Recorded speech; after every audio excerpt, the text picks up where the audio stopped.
Le niveau d'expertise de ce travail de professionnel saute aux yeux. C'est un travail de détective ou d'explorateur. C'est soigner un objet. C'est un objet brisé ou malade et il faut le restaurer pour qu'il puisse encore être utilisé. Jeff Timok est un technicien spécialisé en diffusion. Seules quelques personnes dans le pays partagent son expertise et savoir-faire de restauration de lecteurs de bandes vidéo de 3/4 de pouce. Les machines que je répare sont difficiles à entretenir parce qu'elles ont 40 ans ou plus. Celle-ci a probablement été construite en 1984. Il y en a très peu dans le monde. Depuis 3 ans, Dimmock est chargé d'une mission spécifique ici à l'Assemblée législative de l'Ontario pour réparer les lecteurs afin que les films, qui remontent pour certains à 1986, puissent être numérisés. Je n'avais travaillé sur ces machines que pendant 5 ans et j'ai été dégoûté. Et on m'a rappelé 40 ans plus tard. Bien qu'il était formé en tant que technicien électronicien, son apprentissage n'était pas centré sur la diffusion, les caméras ou même les lecteurs de bandes vidéo. Selon lui, son aptitude à diagnostiquer et à réparer ces machines est instinctive. Mes mains se souviennent de tout et moi de rien. Je sais quoi faire parce que je l'ai fait énormément de fois. Le savoir ne suffit pas. Le savoir-faire est tout aussi important. L'approvisionnement en pièces de rechange est un défi. Dimmock en a souvent récupéré sur des machines endommagées ou est parvenu à s'en procurer des exemplaires remis à neuf.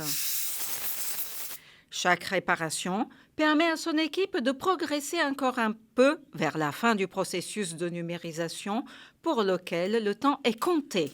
Elles sont très fragiles. Normalement, des bandes vidéo comme celle-là se conservent 30 à 40 ans, et seulement si elles sont conservées dans les meilleures conditions.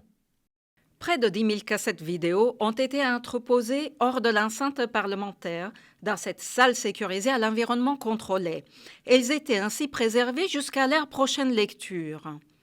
La tâche monumentale du transfert des cassettes a commencé il y a environ 3 ans, depuis quoi elles sont emballées et renvoyées centaine par centaine à Queen's Park.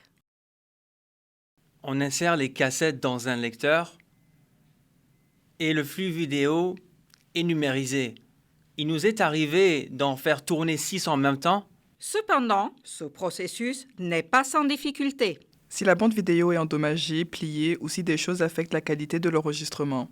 Parfois, la bande vidéo vieillissante se déchire. Et si vous vous demandez si c'est une mauvaise chose, Ce n'est sûrement pas une bonne chose.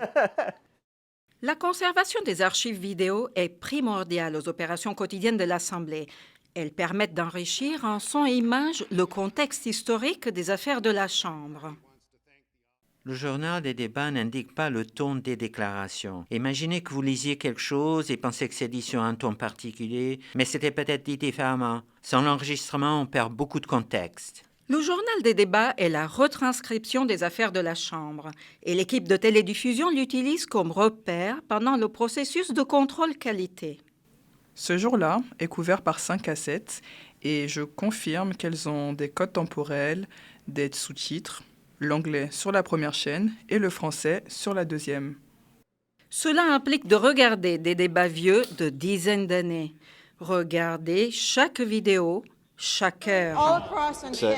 Une place de premier choix pour admirer l'histoire de notre province et quelques moments remarquables.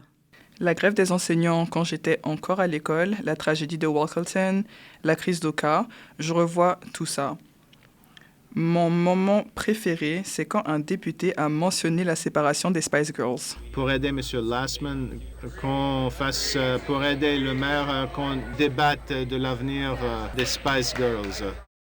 Outre les moments notables, un des objectifs de Caroline est d'insérer des repères pour chaque vidéo. Cela permet de créer une archive numérique consultable.